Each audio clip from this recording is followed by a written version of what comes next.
Hello, everybody. This is a test. This is the first time I'm trying to use my voice to comment a video instead of just writing the comments.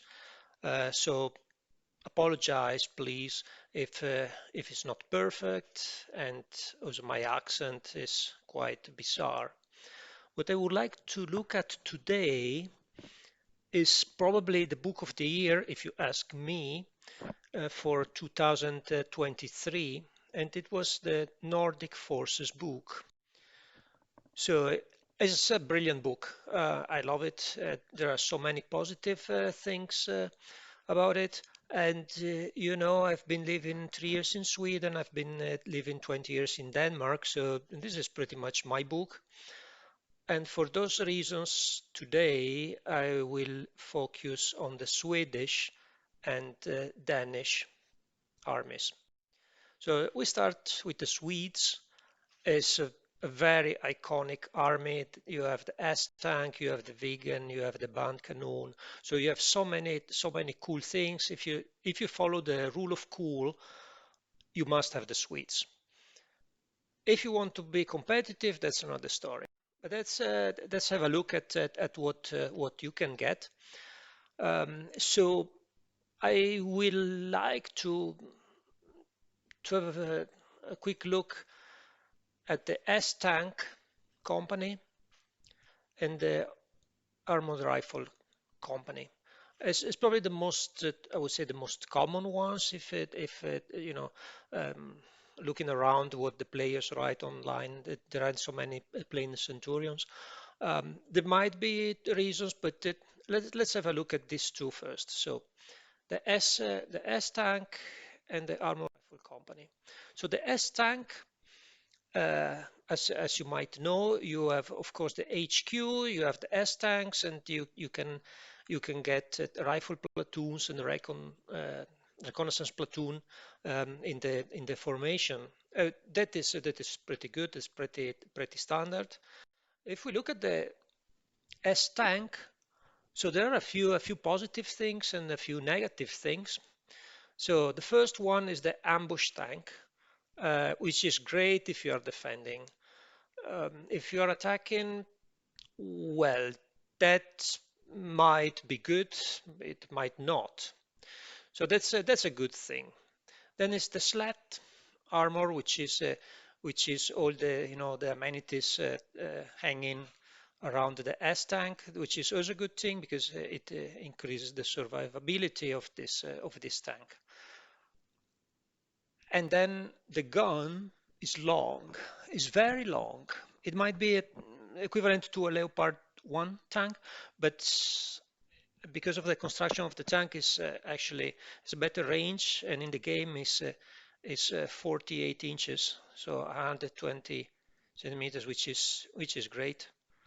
And 21 anti-tank. That's also good. It can take down most of the warship pack tanks, not the last generations, of course.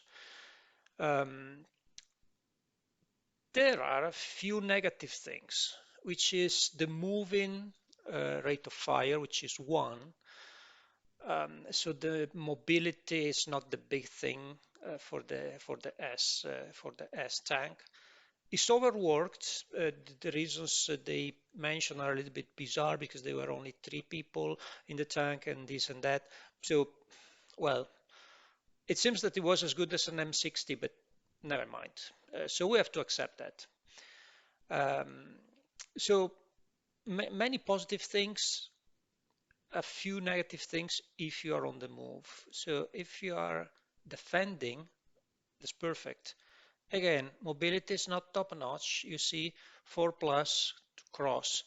So when you're moving slowly, you have difficulties of crossing, you have bad rate of fire, you're overworked, so you better stay still. So the reason is, the ambush tank means that if stationary, it can remain gone to ground while shooting. So basically that means that if you park your S tanks in the forest, they are concealed, they are gone to ground. So basically they are hit on 6. They have a range of 120 centimeters, so they can basically hit everything, and it's impossible to hit them. And the slight armor, it helps a little bit. So it increases the armor to 13 against heat. Again, if you move around, you're in trouble, but if you're steady, it's a great tank. Then we move to the next formation. The next formation is like many other mech formations. They have the transports and they have other units in support. And I really like the recoilless guys. And then we will look at the IKV 91. It's called anti-tank, but I don't really see it killing any tanks. Anyway, so the armor platoon is pretty standard NATO level things. If you are taking a unit or two, it's probably a good idea to upgrade one of the Carl Gustavs to the Bill, which is basically some sort of tow missile. Is good. So for 1 point each, it's good. It's great to do that. You see, it's a 22 anti-tank 3+ firepower, so it's good. Then the transport is very nice because it has a 20 millimeters cannon with a halted rate of fire of 3, anti-tank 6, and it's anti-helicopter. I just think you can take down many BMPs with that tiny thing. So it's better than an MO113. Absolutely. So we look at the KV-91. As I said before, it's anti-tank, but with an anti-tank of 17. Well, it's not many tanks you can really kill with that, but it's cheap. 3 of them, they cost very little. And if you manage to blitz, they still have 2 shots. They can take down lots of vehicles. The units have only 3 tanks, so that means that if you start losing 1 or 2, which will happen because they have front armor of 3, then you are in trouble. So they are very much expendable. So they have 6 shots, they survive, they have more shots, and that's about it. So the good thing is that they are cheap. The bad thing is that the armor is basically non-existent. As I said, it's a good anti-tank, but really for what? And the moving rate of fire is just 1. So you take it because it's cheap. That's basically the only reason, because you have these little guys that are even cheaper. I don't talk about points, but basically you can get 4 of them with a recoilless rifle. They have the same 17 anti-tank and same moving halted rate of fire, is heat accurate, so all the things are there. It's recoilless, so you don't you basically lose the concealment if you use it. And the other thing is that it's non-armored tank. So you have the tank save that is 4+, which is pretty much a 50-50 survival if you are hit.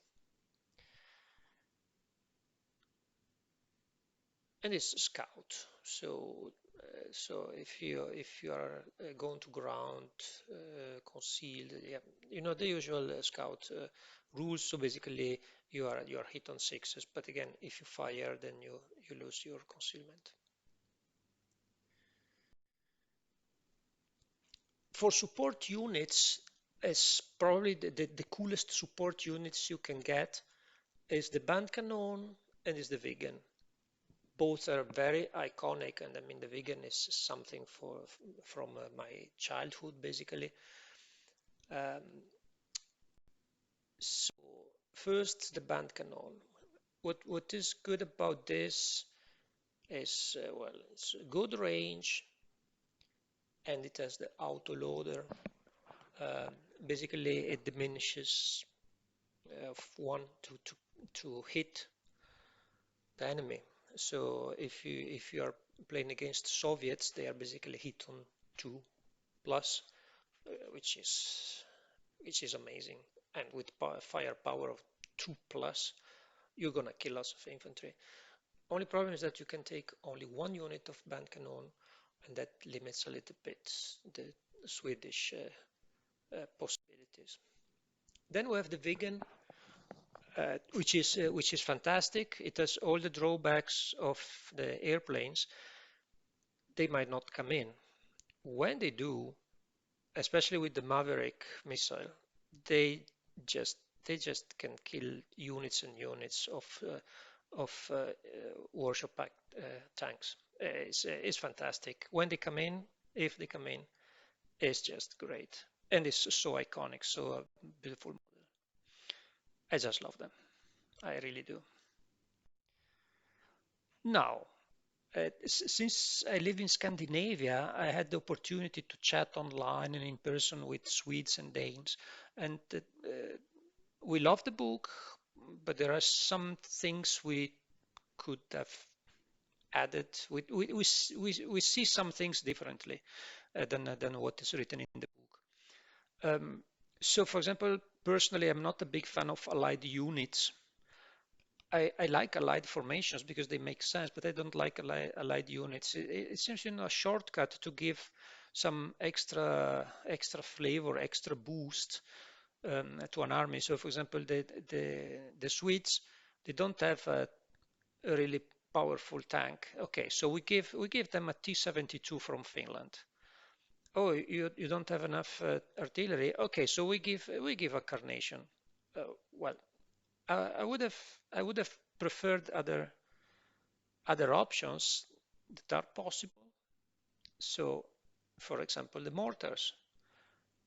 Um, I mean, the Finns have mortars. As far as I remember, the French have mortars. So why not the Swedes? There are some non-official cards out there for a 12 centimeter mortar with transport. Well, what is the problem? I really would love to see those because mortars are a big thing when playing the games, and with the Swedes you have the band cannon and that's it. So you can fire artillery once, unless you take Carnations, but it's not Sweden. So I would really love, yeah, I would have loved to see the mortars as well, and probably a little bit more anti-aircraft. There are guns, there are options there. So that was a missed opportunity. I hope to see them in the future. Then we move to the Danes. I've been playing Danish forces for 3 years now, even before the book came, because here in Denmark we had our own non-official booklet written by some great guys that know perfectly the Danish army. But let's look at the official book. So I really like the Leopard 1 tank squadron and the M113 armored infantry company. So it's basically nearly the same as for the Swedes. I don't know why, but the Centurion doesn't tell me much, but some other people might love it. Anyway, so let's go ahead and we start with the Leopards. So Leopard 1, usual as many others. You see, you have armored infantry platoon. You have the mortars in formation support. Why not?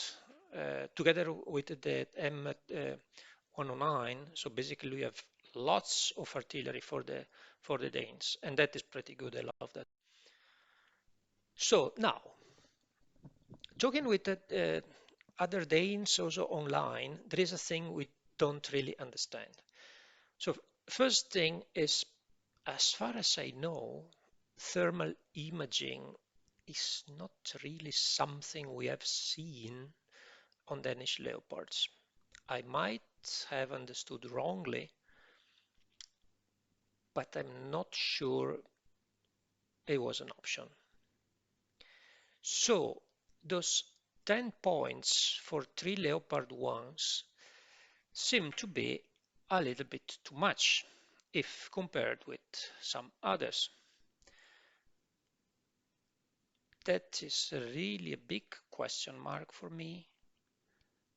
And of course, thermal imaging is good, but if we look at a comparison with the German Leopard 1, so basically you can see in the small tables, so that the red numbers are the Danish values and the black are the German, and this for courage, morale, remount, skill, assault, and counterattack.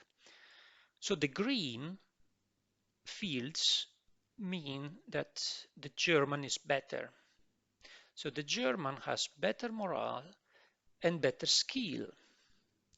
The German Leopard 1 has infrared instead of thermal imaging. The German Leopard costs 1 point less. I mean, for 3 Leopards, well, you take the Germans. So, for example, I play Swedes with the Danish allied formation. If I want to optimize, instead of taking Danish Leopards, I take German Leopards. I can have a unit for free because it's basically exactly the same tank with a little bit of better stats. It is also 1 point cheaper for 3 pieces. So that is something I don't really understand. Then we move on to the next, and that is pretty much usual.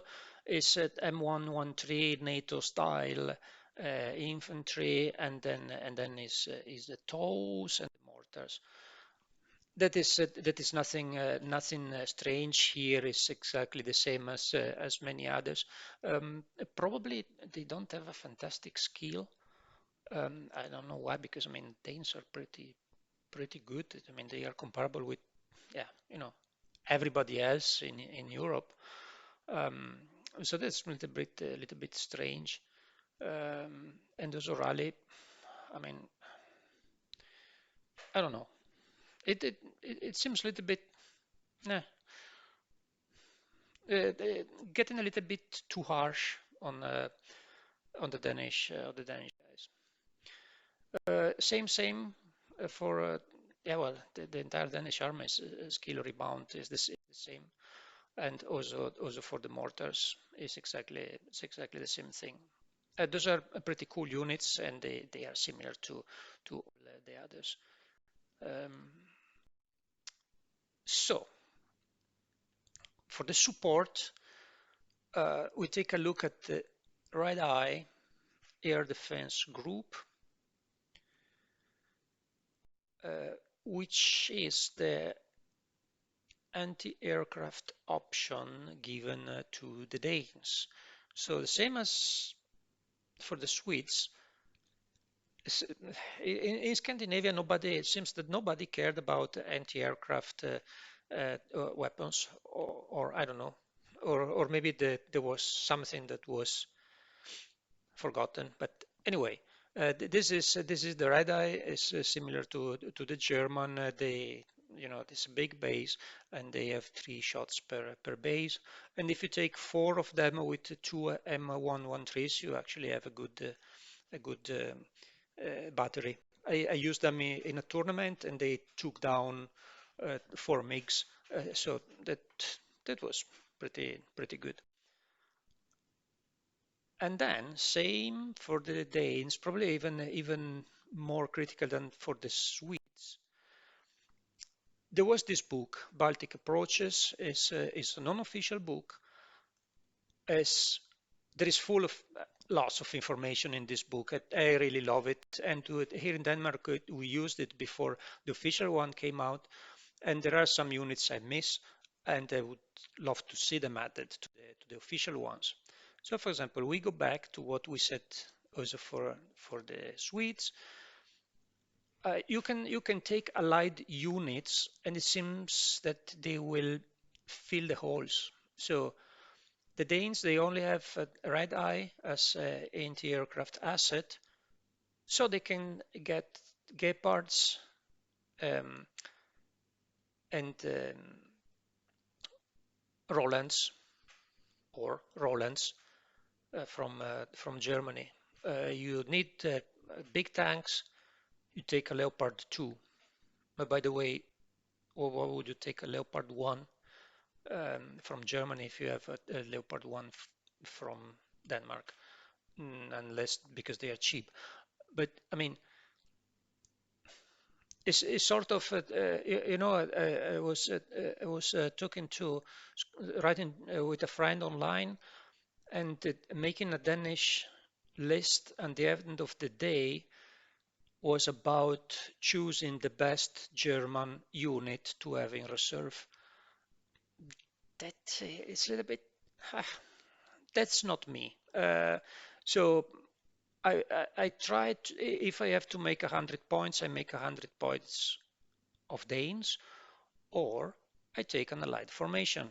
I don't like allied units. Anyway, what is missing here is the Opklaringseskadron, which is the M41's Danish version. So this screenshot is taken from the non-official booklet, and this is a fantastic formation because they are fast. They go everywhere, and they can have also the spider section, which is Land Rovers, because it was Land Rovers, with different sort of weapons, and also Panzerinfanterie, which is mech infantry, and the mortars. So this is a fantastic formation. If you get this one with another one, you have two formations, two Danish formations. That's pretty good. And so this was the